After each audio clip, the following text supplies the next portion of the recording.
Okay, I'm back. Much promised. Now, in my last video, we were exploring, I guess, a little bit of the philosophy behind talking, or a little bit of the philosophy behind calling your old time civil rights activists that were in the 70s and that were in the 60s racist.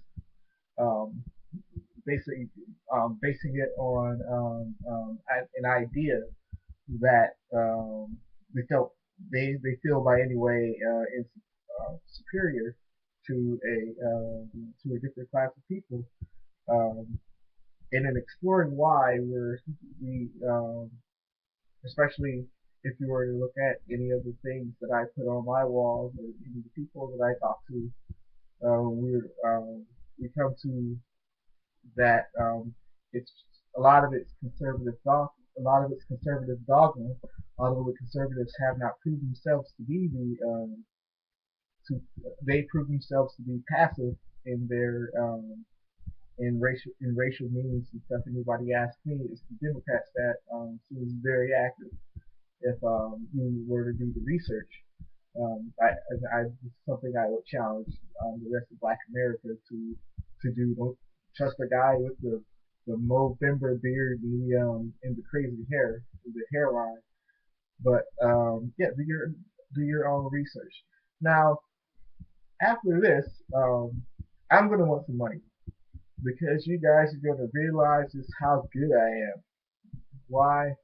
Because the question that was asked in the mid my last video was how do the conservatives win over blacks? Now, conservatives, listen very carefully to me. Um, I'm not going to hem haw about, well, maybe I will a little bit about how in the past things that um, blacks that share a lot of your ideas really cared about, they're really pretty much abandoned on, or they were pretty much flushed up the river, or sold, or treated not as good as you guys were on. They're not they're not still present, but you got people that are Baptist. You have people that are Catholic. You have people that are they're Christian. I'm not Christian, but they're Christian, right? Just like you guys, and they think just like you, and they want prosperity just like you. Now, here's the kicker: stop telling them that there isn't anything in the way. There isn't anything in the way, because there most definitely is. Um, and think about a series um, that is being done by this black uh, professor,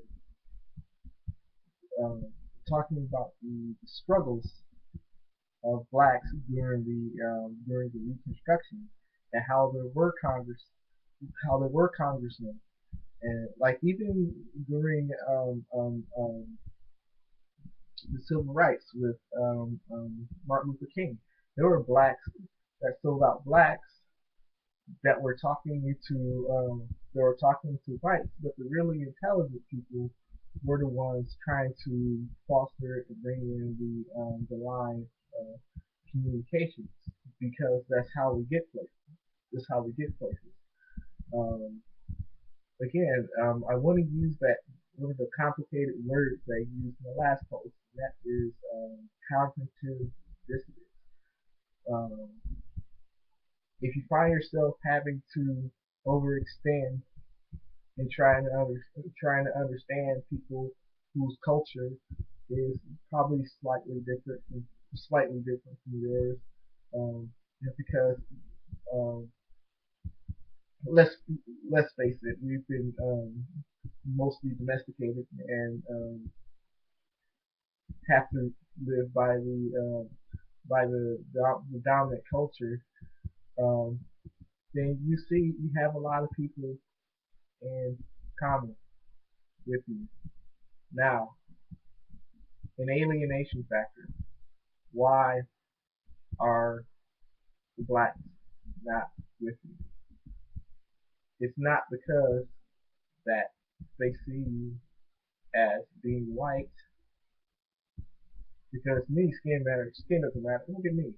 Look at me. Wow, the light of my cameras make me look very black. But uh, it's not because that, or probably not just because um, a black person has racism in his heart. We pay attention. We're not dumb. Come, you show me somebody that treat a guy like me, or he treats a guy like my dad, and don't call him a janitor where they meet him, um, as if they have some intelligence. Then I'll show you the first person that came over to your side. Um, there was a news report, I guess, that was done in New Orleans about this Creole family that went through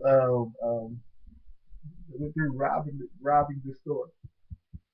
And I'll get to my point about this, but let me finish telling. I'll finish telling the story, and I'll read the comments on there.